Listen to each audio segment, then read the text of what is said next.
Welcome to Just One Q, the podcast where we explore the latest ideas in workplace diversity, equity, and inclusion in conversation with thought leaders and DEI experts. Each episode, I ask our guest one key question and a bunch of follow-up questions, highlighting their area of expertise in DEI. The goal is to leave you with the tools and insights that you need to drive change in your own life, both personally and professionally. I'm your host, Dominique. I'm a DEI educator and advocate working for Dialectic, an inclusive workplace learning consultancy in lovely Guelph, Ontario, which is situated on the treaty lands and territories of the Mississaugas of the Credit First Nation and the traditional lands of the Chinoochtan and the Haudenosaunee peoples. On this week's episode, I have the pleasure of speaking with Samantha Blostein. Hi, Samantha. Hello, great to be here. So glad to have you with us. Samantha is the founder and director of Research for Change, a consultancy that works to strengthen the gender equity movement through social change and economic development. Samantha helps organizations to demonstrate and further their impact, to implement best practices, and to mobilize knowledge and enact change. She's worked to advance outcomes for survivors of gender-based violence with local and global organizations, and she has extensive national and international policy advocacy and research experience using a trauma-informed approach and a gender-based analysis lens.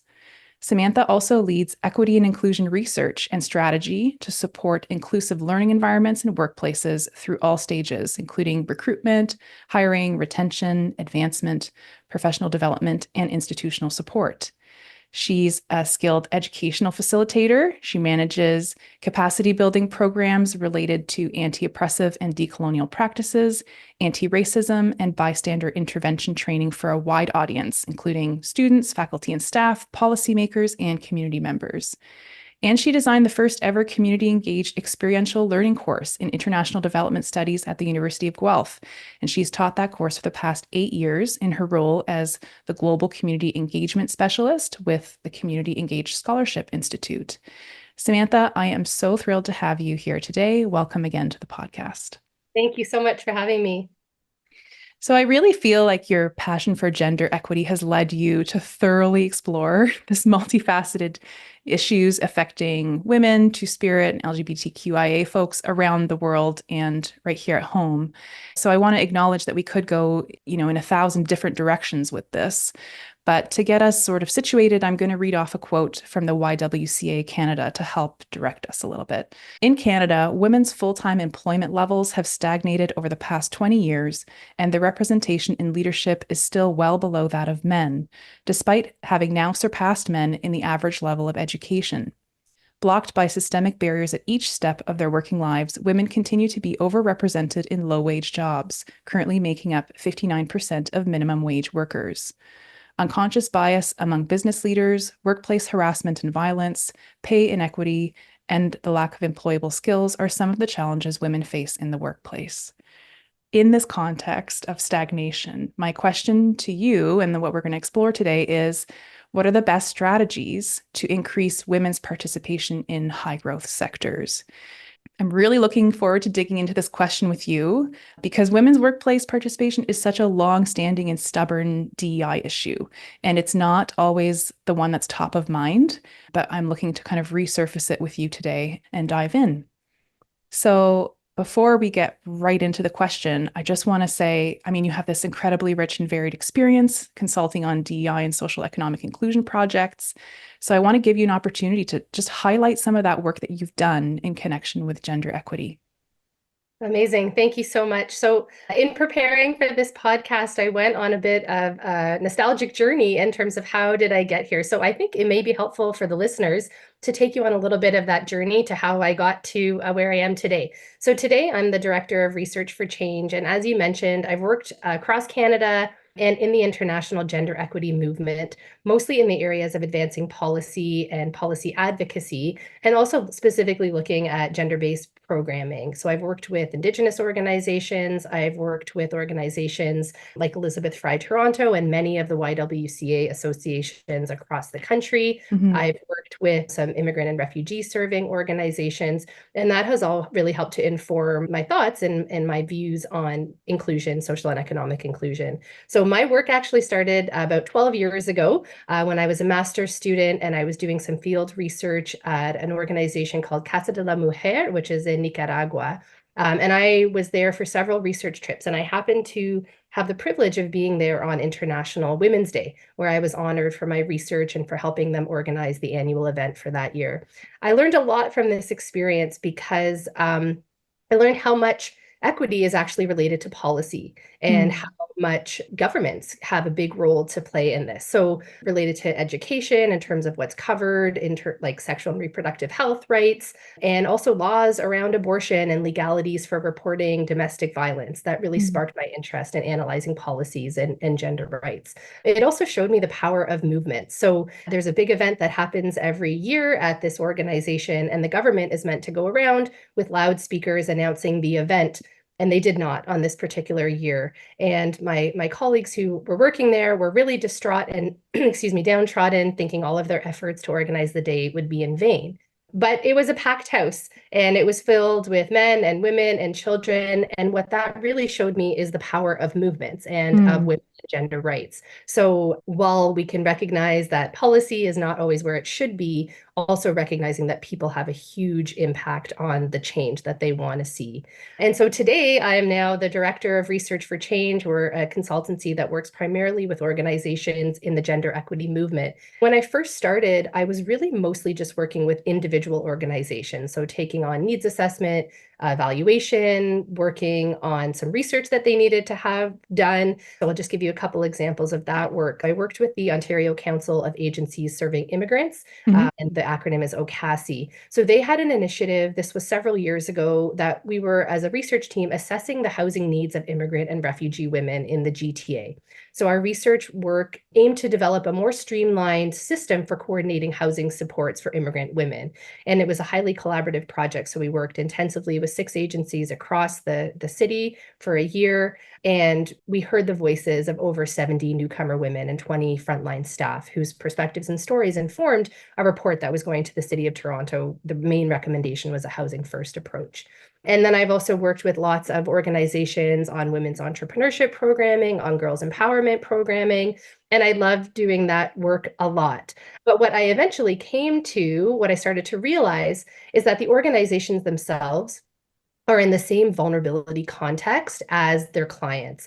And if I really wanted to see a shift in the conditions that were making people vulnerable, I wanted to put my efforts to more systemic change processes. And it's really important, it became really important for me to understand how public policies shape and create social conditions. So they're creating policies are creating conditions that reinforce gender inequality and are also producing violence against women in the sense that they are negatively impacting women who are trying to leave a violent situation or making it difficult for them to access services or resources that they need for safety and for housing. Yeah. So Can you give us an example of a policy that has that yeah, kind of so impact? glad that you asked that question. So I think what I want to say is that there's an extremely complex web of federal, provincial, and regional policies that are designed to support women who have experienced violence, but they're often created in really highly siloed contexts so that policies that are seemingly designed to support women or gender diverse people experiencing violence can actually cause harm to those same people. As an example of a project that I worked on that really dug into this topic, there's an organization in Toronto that's called the Women Abuse Council of Toronto. And they worked on a project that's called Policy Matters. And it was a project that was funded by then the Status of Women, which is now WAGE. And it was carried out in partnership with the Barbara Schliffer Commemorative Clinic. So they're a legal aid organization, and Elizabeth Fry Toronto. So they took a gender-based analysis lens of looking at the policy intersections. They looked at several different areas. They have an interactive map on their website, which is really interesting. They look at intersections of unsafety, which are around income security and housing and child custody and access to supports and discrimination, recriminalization, and victimization. And then they also looked at what are the determinants of safety, which are those same things. So instead of economic insecurity, it's income security, housing security, and all of those pieces. And then I got to really see this come to life in a project that I worked on with the Canadian Women's Foundation. So I was a part of a team of researchers at Sustainable Livelihoods Canada, which is an organization that I partner with quite a bit as a researcher. So we developed a strategic process, including a shared evaluation framework and measurement tools for the 16 organizations across the country that had received funding as part of their Rebuilding Lives granting stream. So these were all organizations addressing gender-based and sexual violence with programming in the areas of prevention and one-on-one supports for Indigenous populations, counseling and supports for those who have suffered trauma, housing support, navigation of legal systems and services, and education and resources for women with disabilities. And they also had focus on upskilling for youth. So I'll give you a particular example of one of the grantees, which I think really embodies this idea of intersecting policies creating violence. So one of the organizations was called Swan Vancouver. They're an organization that works with indoor sex workers. So the aim of their particular project was to build capacity and empower immigrant women to move out of violence and into confidence and leadership via peer-led initiatives. And they're an organization that almost work exclusively with undocumented migrants. So the people that they're working with have been extremely marginalized by the system. And here we can see the intersection of policies related to migration or immigration and the criminal justice system.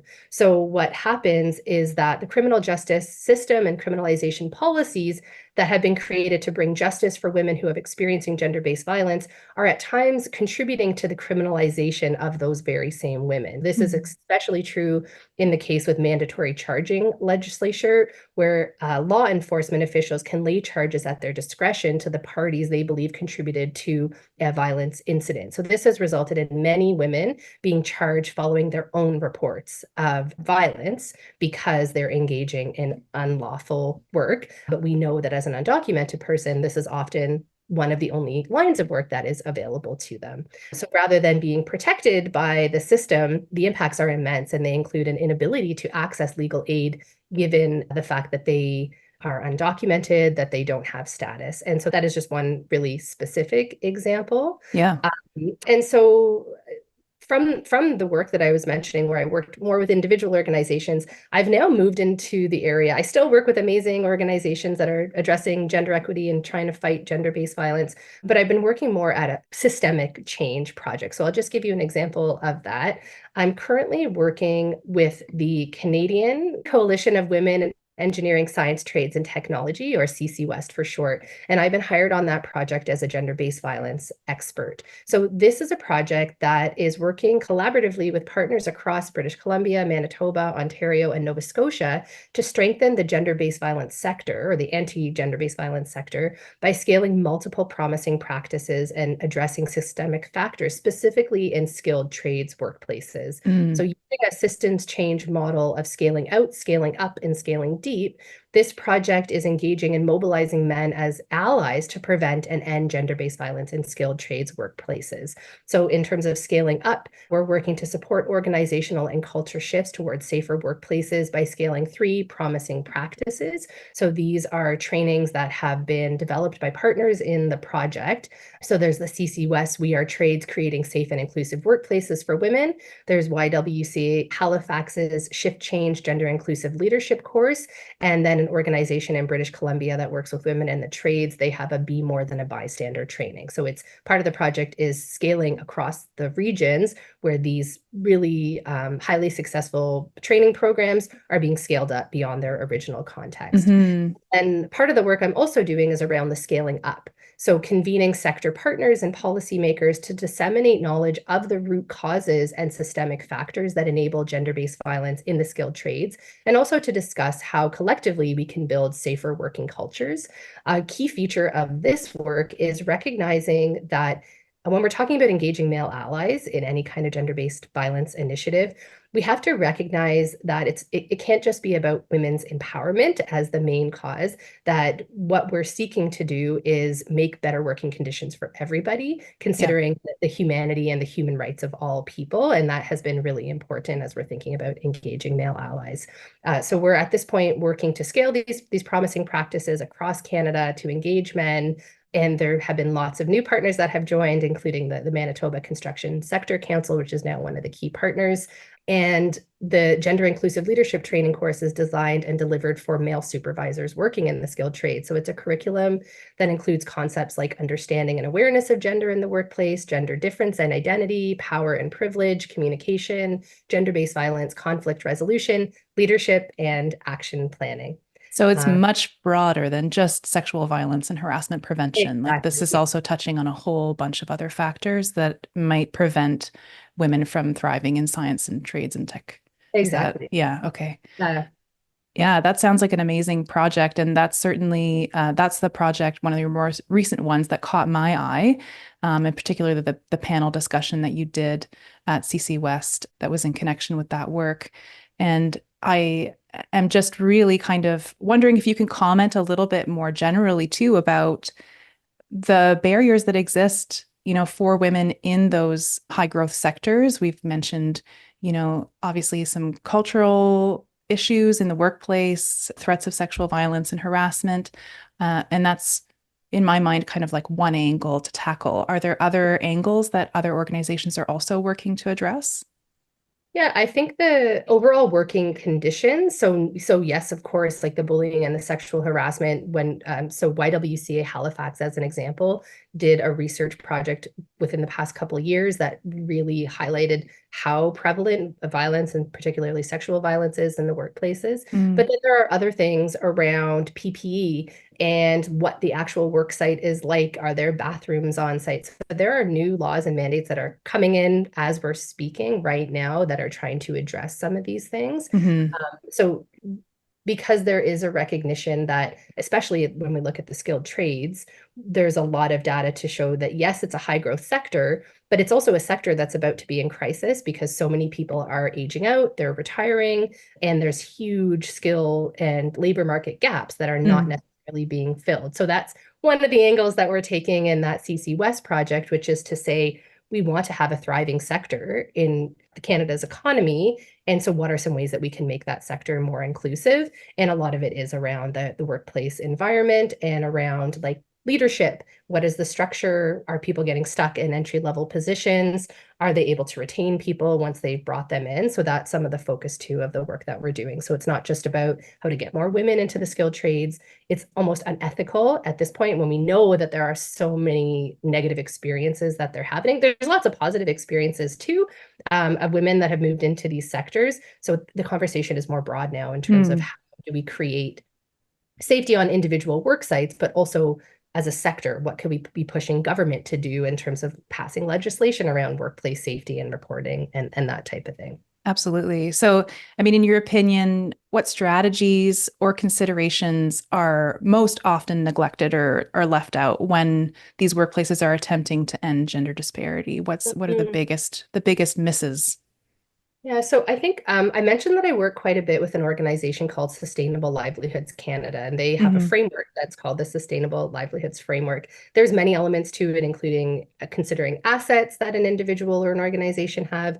But something that I really love is what's called the vulnerability context. And what that forces us to do is look at what's the context that's perpetuating vulnerability in order to have more active strategic interventions by businesses or by community-based organizations. So it's thinking about context at two levels, so that of an individual and their circumstances, but it's also looking at the broader institutional and systemic factors that affect the options that are open to people. So it's acknowledging that, yes, sometimes people make choices that are depleting their assets, but often there's really powerful external systems and forces that combine to put them in a long-term cycle of social and economic exclusion. So I think that's really important to consider because so much of the EDI or the DEI conversation is usually at the very front end. Like, let's just recruit people in Yeah. without really a lot of consideration of what are the factors that have made that individual vulnerable to social and economic exclusion in the first place. So the main shift and why I love the sustainable livelihoods model is because it takes the blame off of the individual. Like they just haven't done something right. They haven't tried hard enough. They're just not fitting in. And it shifts the focus to what are the conditions that are creating vulnerability for this person? So Mm, in a particular workplace. And I think that framing is really important because when we think about the pipeline, the recruit, the retain, and the advance, we can do all the recruiting, and there's lots of really awesome programs out there that are pipeline programs that are going to high schools, that are engaging with girls in or women in university that are trying to bring them into STEM and other high growth areas. And I think something that often gets left out of the conversation is what is the environment that we're inviting them into? And that's where I have the concept of the preparing the soil. So what Mm, are businesses, what are organizations doing to prepare themselves so that when people come in who are different than the norm, that they're coming into an inclusive environment and they're coming into an environment where they'll stay. So that's mhm. the retention piece, which is the active intervention. What are you doing to support that person in the workplace so that they feel supported? And then what's the next step for them? What's advancement? Because I think we want to see people growing and advancing. And I think going back to your previous question about barriers related to STEM or skilled trades in particular, there are not a lot of women in leadership positions. So we're not seeing them progress through the full pipeline. Right. Um, and in terms of considering the whole funnel. And then something else that I would say is that we've had a lot of conversations over the past few years for sure around diversity and how important diversity is. And I think what gets missed in that conversation is diverse from what? What is the norm? What is the standard? So Hmm.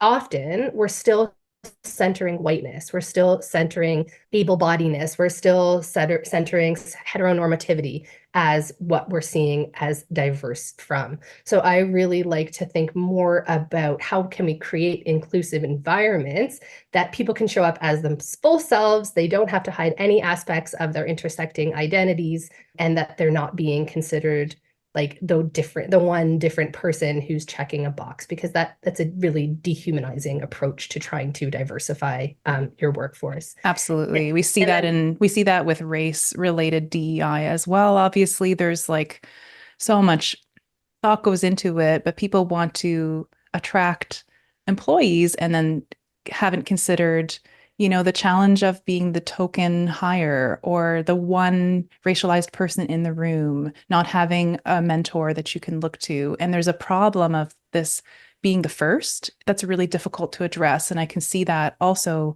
in STEM fields where because there isn't sort of a critical mass of women in all of the roles at every level, you're going to kind of have to have a wave pushing through where you have to think about the environment so much because women aren't already in those positions making the decisions and setting the stage for other women.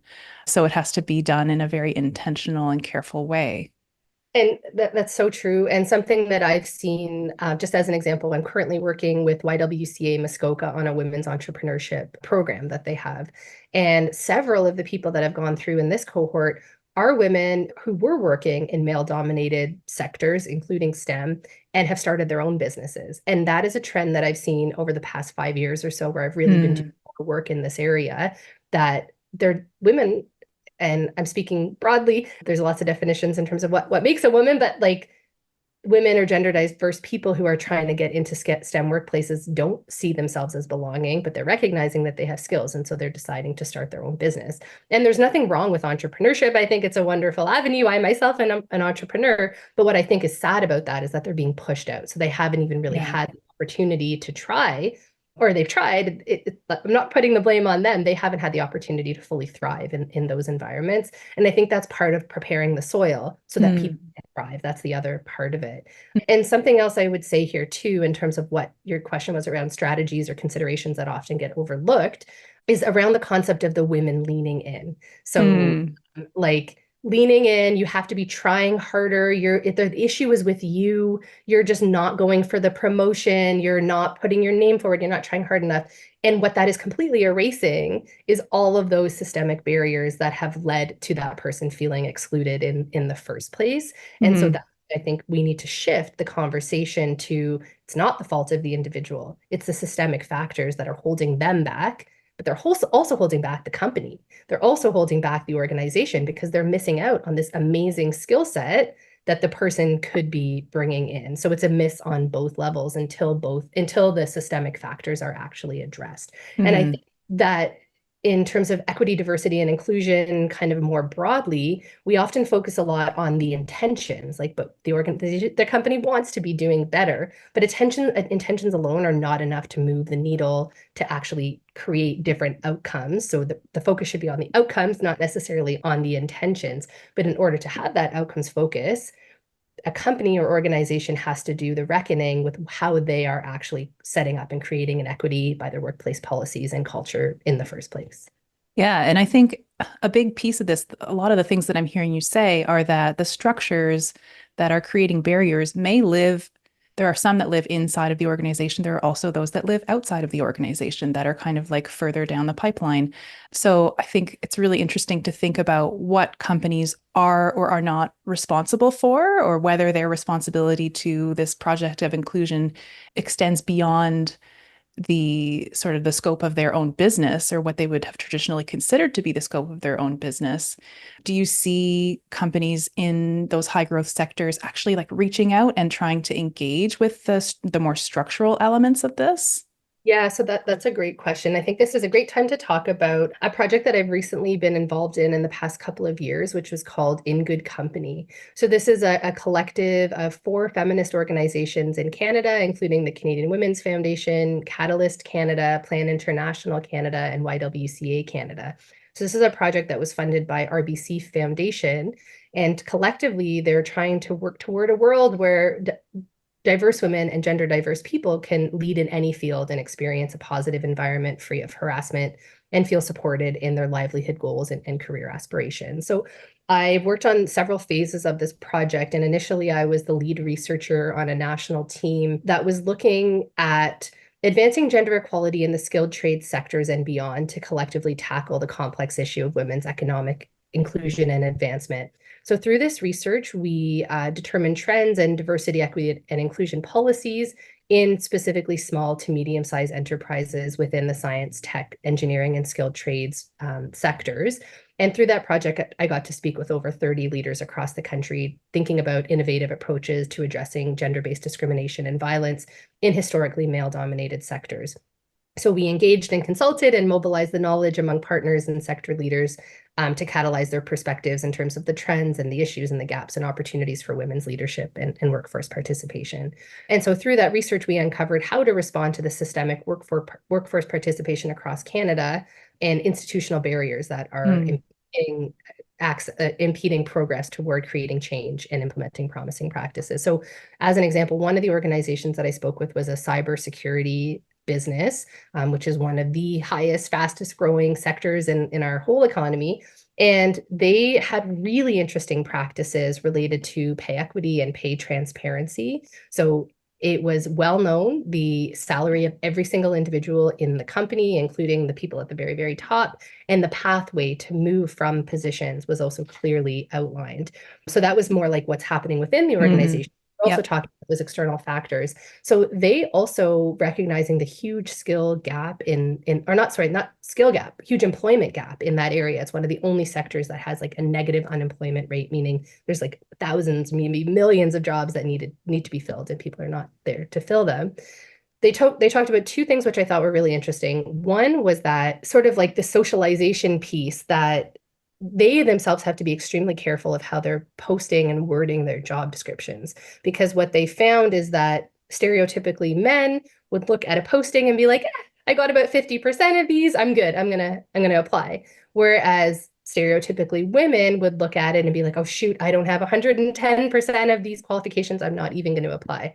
I don't like to mention that too much because I think it unfairly puts the focus on the individual. But I think it is important to recognize what the trends that businesses are seeing in terms of who their applicants are. Absolutely. But then the other thing was that they talked about connecting with high schools, connecting with universities, like trying to insert themselves into the pipeline, which I think is in the skilled trades world a bit more common because we have red seals, we have apprenticeship programs. So there is a bit more of a bridge between the workforce and training, but I don't think it's as common in the cybersecurity sector. So to me, that was really interesting that they were trying to be proactive about addressing their labor shortage by thinking about how do we increase our outreach to potential workers. They also talked about the fact that a lot of the skills as they're referred to are very gendered, in the sense of so much of cybersecurity is not the actual coding. So much of it is business development and sales and relationship management and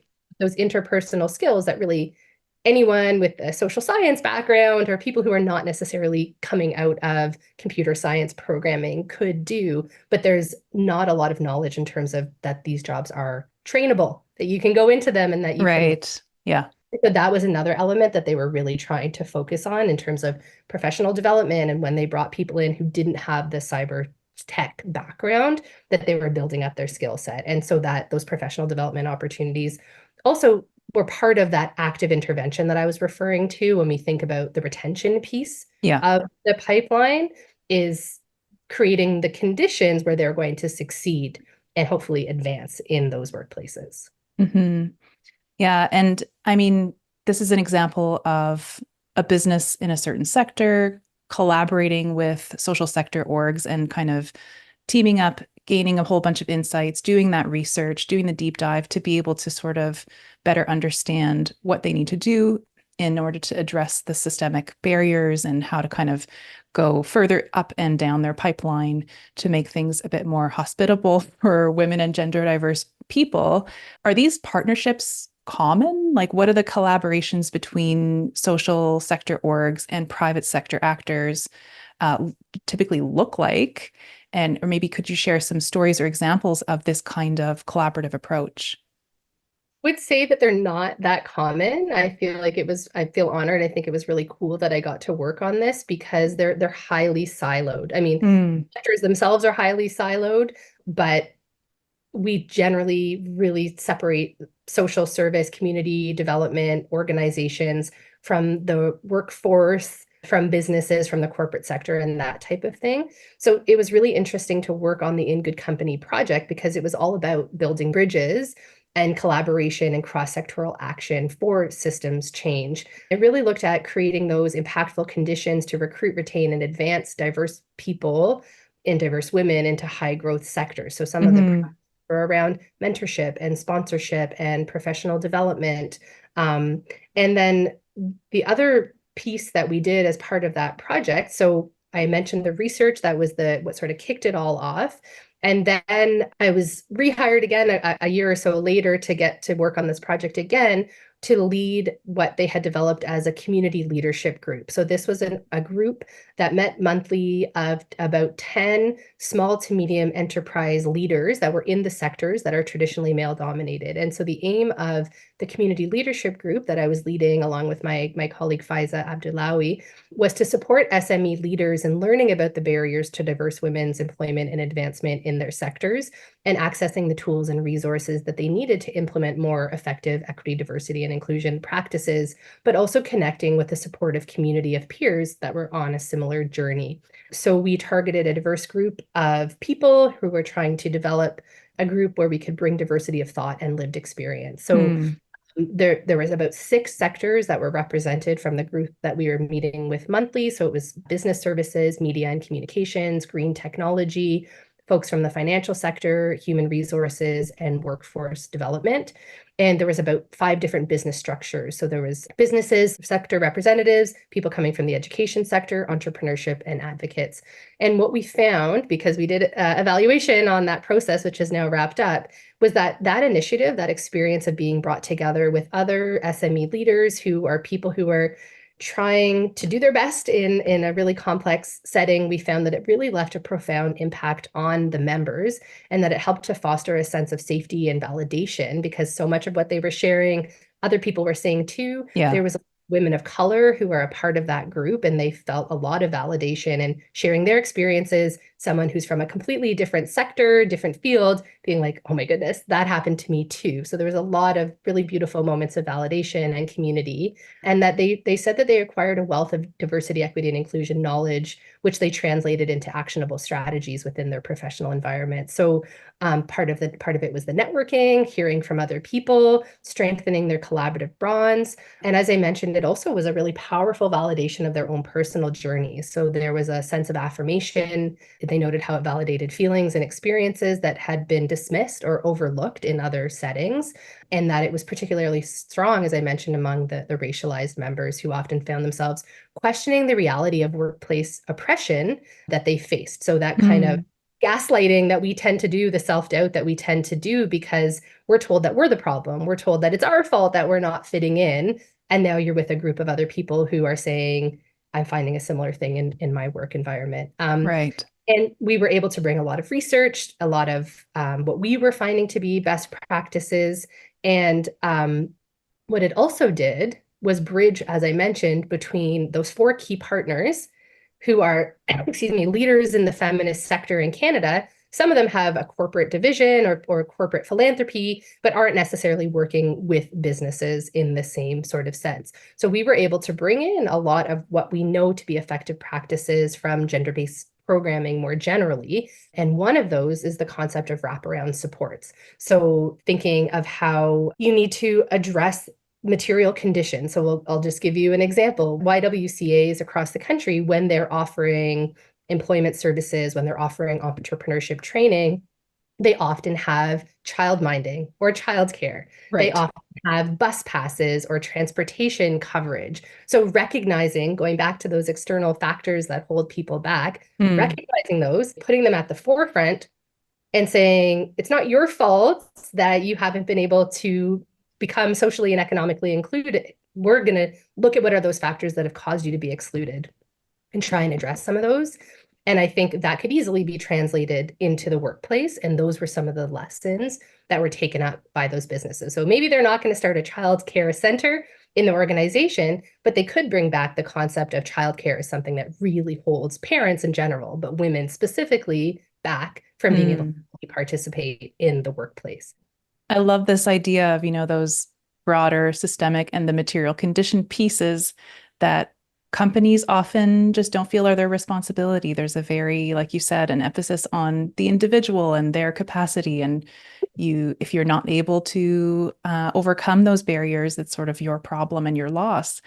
So it's really nice to hear that there's been some learning about that and some reintegration of wraparound services. I'm wondering if the findings of your work in this area have been summarized in a report that's available anywhere that we could link for anybody who's interested in looking at Yes, it.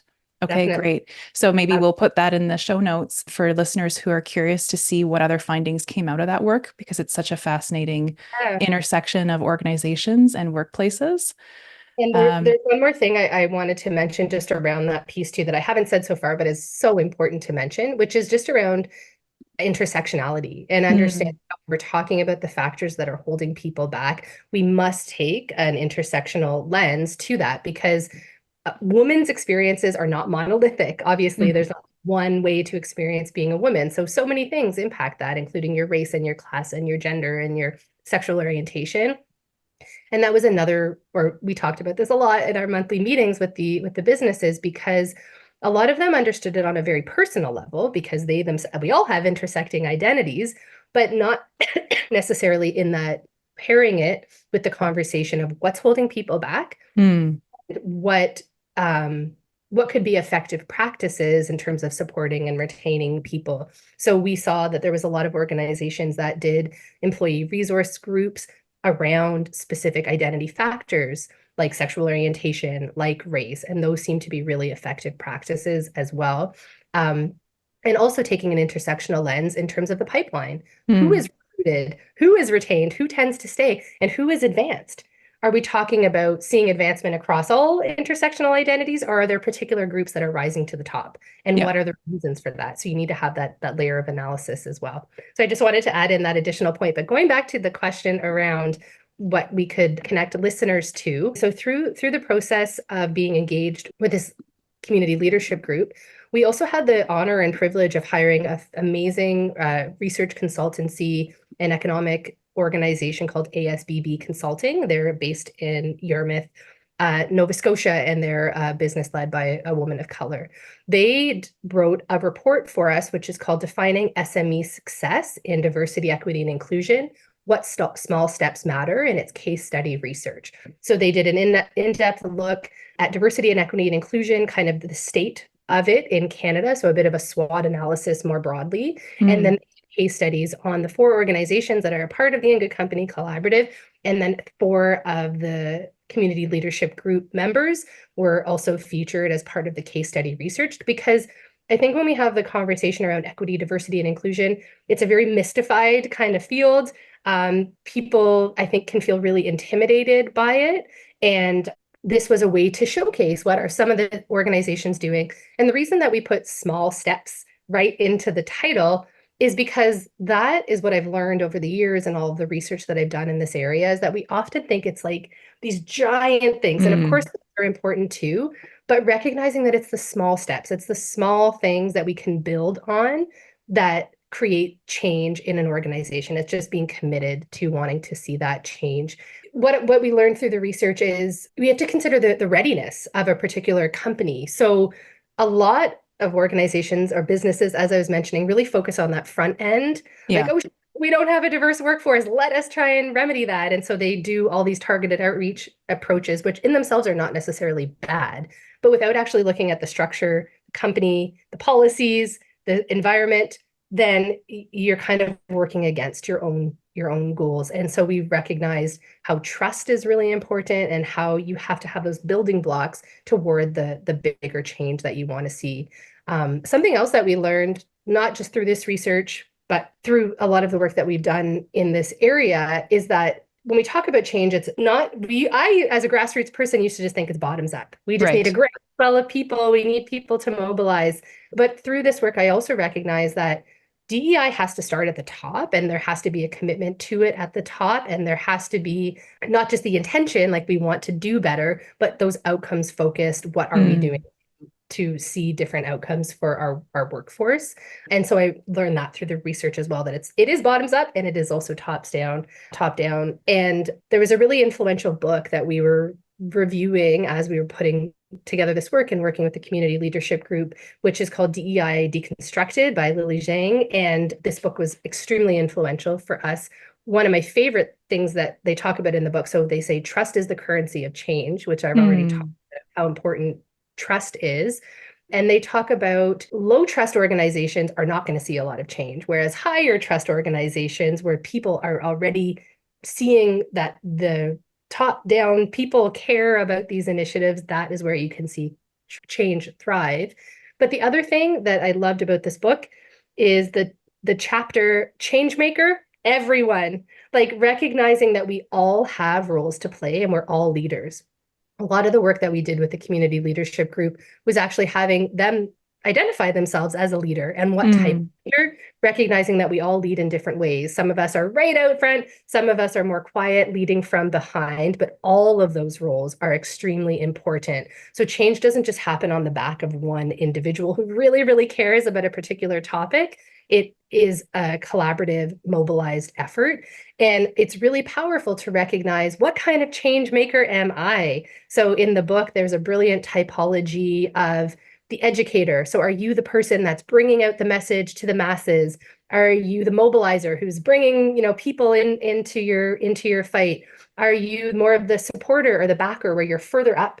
You're not quite in a frontline position within a company. You're closer to leadership, but you're taking what you're learning and trying to see it implemented into policy. Are you the person who's actually working on the policy and taking all the information? So that was really impactful. And I would say probably in a response to one of your previous questions that I don't think gets enough focus in a lot of the equity, diversity, and inclusion initiatives that I've seen or that I've been a part of, recognizing that we all have a role to play and doing a little bit of work around what kind of leader are you and how can we all collectively work together? Because if we don't have that approach, what we see happen is a lot of burnout because Yeah, it's hard and people absolutely. are pushing against systems that are not necessarily changing. And unfortunately, a lot of the work tends to fall on those diversity hires Yep. because they're brought in and they're like, shoot, this environment is not great for me. I want to try and make it better.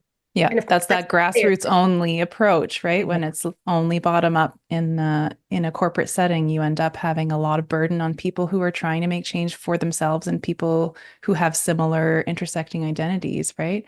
I love that you brought up that book. Lily Zhang's book was really powerful for me too. And I think in the work that I do, the thing that was so brilliant about it was that it gave also it demystified DEI and operationalized it in a way that I hadn't seen done before, because it can be such a wishy-washy field where people are sort of attracted to different vendors with different philosophies.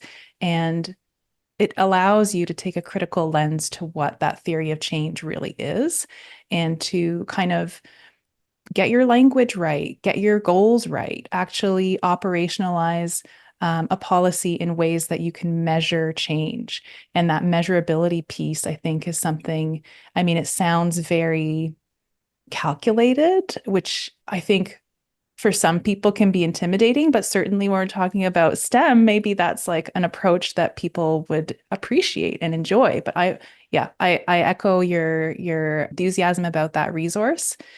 And I'm also wondering if there are other resources that have shaped your thinking about this or that you'd encourage listeners to seek out. And just to go back to what you were saying, Yeah. data is powerful Mm. and data drives change. And I think it is scary. It can be scary to try and put measurement to this type of thing.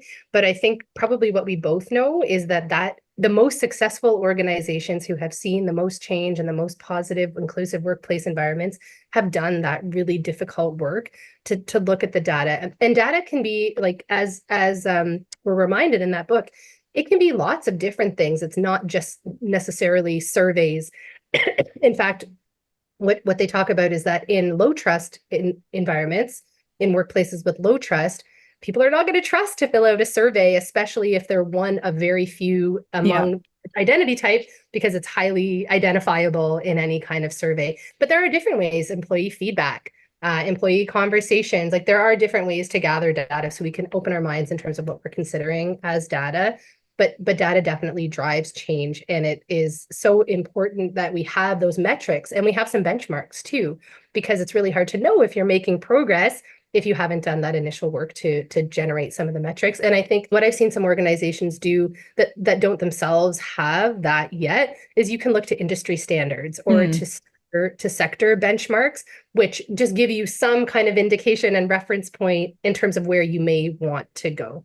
Mhm. But the question about other resources is probably my favorite one because I'm a giant book lover and I have a very big list here, but I'll try and just pull out the most prominent ones for me.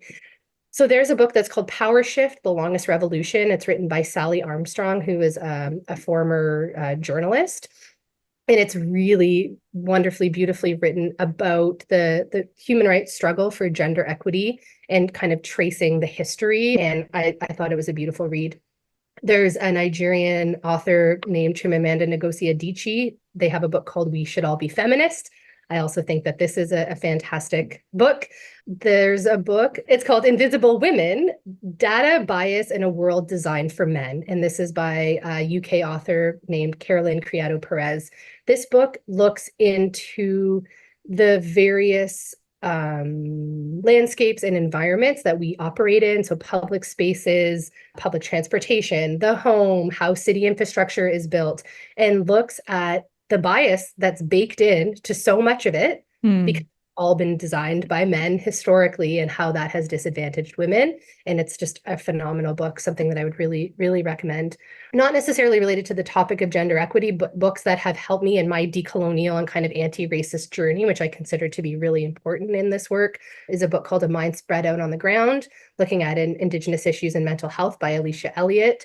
There's a very well-known book called How to Be an Anti-Racist by Ibram X. Kendi. What I really love about this book is the focus on, especially related to racism. I think for a long time, there was a misconception, like if only people were educated, if only they knew, then we could solve racism. But what I think that Yeah. Kendi does an amazing job in this book is like, it's actually self-interest that holds racism in place because people are benefiting from inequality. So education alone is not going to change it. And they also focus quite a bit on the policies and practices that hold racism in place. And so that's very interesting to me because, as you can tell, I'm really keen on addressing things from a policy level. There's another book called Inconvenient Indian, A Curious Account of Native People in North America, written by Thomas King, who was one of my most favorite authors. And I always get nervous even mentioning the name. They live in Guelph, where you and I are both Yeah. located. And that book is really a phenomenal way to show how much we try and frame Indigenous people and indigeneity as something that happened in the past that's frozen in time without any kind of recognition of Indigenous people being very much here now and thinking about Indigenous futures. And I really, really loved that book. There's the book Me and White Supremacy, Combat Racism, Change the World, and Become a Good Ancestor by Lila F. Side. And this book I love because it you can't hide from yourself in this book. There's so many pointed questions, and you cannot deny how we are connected to white supremacy. I myself, as a white cisgender person, found that book to be extremely influential in my thinking. And maybe one more book that I'll mention is Life in the City of Dirty Water, a memoir of healing, written by Clayton Thomas Mueller, who is a Cree person who shares a lot about their own personal life and struggles in that book, but also very much shares the Indigenous resilience and resistance. And it was something that was very influential for me. So those are some of the books that are kind of currently shaping my thinking. Awesome. Thank you so much for sharing that. You've inspired me to maybe start like a what are you reading kind of segment because Oh, yes. what a powerful list you've put together. And I think we all need those little hints and sort of encouragements to go back to the books and to kind of find that information that can motivate us and that can empower our work. So thank you so much for sharing that. That's awesome. Something that I read in Yeah. is this is zooming out a little bit from the workplace equity thing, but what I have realized in my work life and in the teaching that I do at the University of Guelph with International Development Studies program is that all of our struggles are connected and all of our struggles are related. So our human rights struggles are interconnected in so many ways. And so even though we're talking about workplace inclusion and workplace equity, I feel we can't have these conversations without anti-racism being a part of Mm. it, without decolonialization being a part of it, because ultimately what we're trying to do is create more human rights for all of us, and recognizing that all like climate justice is gender justice and racial justice is gender justice. And when we take that lens, that is something that motivates me in my work, because it can be really heavy if I'm totally Mm. honest, working in the field of gender-based violence. It's sad and it's heavy, but I feel really inspired when I start to think I'm not alone. I'm working on this with other people, even if their particular topic is not the exact same as mine. All of our efforts toward a collective humanity where we all have human rights are working together. And that really, Absolutely. Yeah. It also just opens up a whole new world of possible contributions, right? So that everybody can feel like they're finding their little piece of the puzzle that they can chip away at. And I think that that's, absolutely in this time that feels heavy and uncertain for a lot of people, that interconnectivity can actually be a source of hope and healing. yeah. And I think Yeah. just going back to the message of we are all leaders, like in a Mm. humble way, one person is not going to change the world. And I don't think we should put that weight on them, but we are all leaders. We can all create change in our own little areas. And that helps me to feel less alone, less alone in the struggle. And I really feel inspired by young people. I really feel inspired by getting to teach, getting to hear of the perspectives. Like, so I feel that they're so much further ahead. I'm speaking Mm. specifically of like undergraduate and graduate students that I get to work with at the University of Guelph, in terms of how they're thinking about gender diversity, in terms of how they're thinking about inclusion and so many things. So that also really gives me hope. There's a book I didn't mention that's called Youth to Power, Your Voice and How to Use It, by a climate justice activist named Jamie Margolin. And she started a global organization called, oh gosh, I can't remember the something. I'll have to look it up, but I can't remember the exact title. But it's a global climate justice organization that's mobilized youth from around the world. And Mm. she wrote this book, Your Voice and How to Use It. And I am not a youth necessarily, but I did find it really inspiring to have someone sit down and write out that we all have a voice and our voice matters. And yes, I find that to be a big propeller when I'm feeling low or when I'm feeling down. That's And now, awesome. I mean, we all read of it to course, our. I'm really sorry. Go ahead. Oh, I was just going to say we all read our kids these books like Your Voice Matters and things like that, but it's nice to have the adult version sometimes because we really all do need that message. So her organization is called Zero Hour. Just Mm. to clarify, yeah. So you've already done such a great job bringing in all of these books and resources and authors and their ideas, but is there anyone's work specifically that you'd like to amplify? Not necessarily an author, but somebody who is working in this space that has been particularly impactful for you? Yeah, thank you so much for this question because for years I was working alone on these topics, or when I mean alone, I was hired by an organization, I was working with them, and it just wasn't feeling right. And Mm. then I started to work more with other consultants and other amazing women entrepreneurs who shared my views. And I really felt that my personal business expanded, but also the joy that I was able to get from the work that I'm doing. So one individual who I've already mentioned is Faiza Abdullawi, who is someone who I partnered with on many projects. We worked together on the In Good Company initiative. So I'll say a little bit about her if I can. So she has a recognized profile in Canada's diverse Francophone community. She's dedicated to supporting nonprofits and especially those that are serving women who have experienced violence, newcomers and refugees, and Francophones to build economic development, financial security, and leadership. And she has had many awesome and inspiring initiatives. She's managed 3 major frontline self-employment programs. She's collaborated with more than 20 organizations to offer workshops and conferences and coaching and mentorship to over 3,500 entrepreneurs and immigrants and visible minorities. And she is also the director of a company that's called Prosperities Inc. So they're another consultancy firm that I partner with very, very often. She's also a regular radio columnist on personal finances for Radio Canada Toronto. And she's participated as a bilingual expert and public speaker and panelist for both provincial and federal committees and roundtables.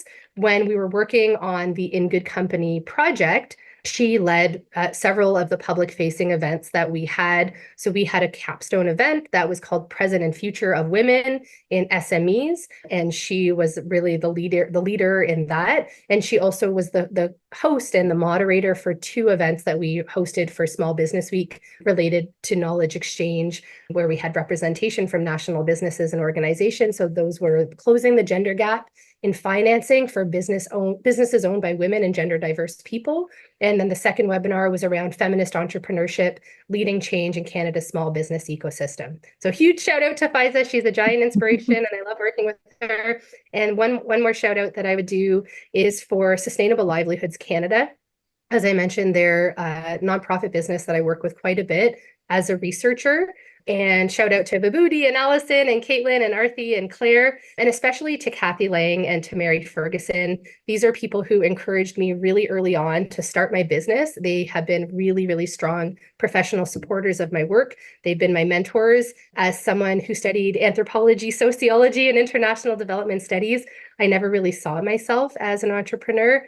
And they were the people who really believed in me and who gave me the legs at the beginning, who said, we'll help you, we'll send work your way, we'll partner with you. And almost 10 years later, that's still true. So shout out to all of those amazing people.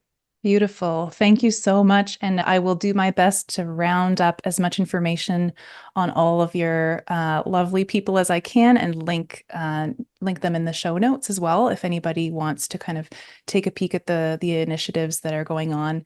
And yeah, what a beautiful way to end this episode with that shout out. It's also just a testament to the power of networking among women in that entrepreneurial space and how encouraging others to kind of get their legs under them, as you said, can just lead to such impressive initiatives in the long run. So that's a great message.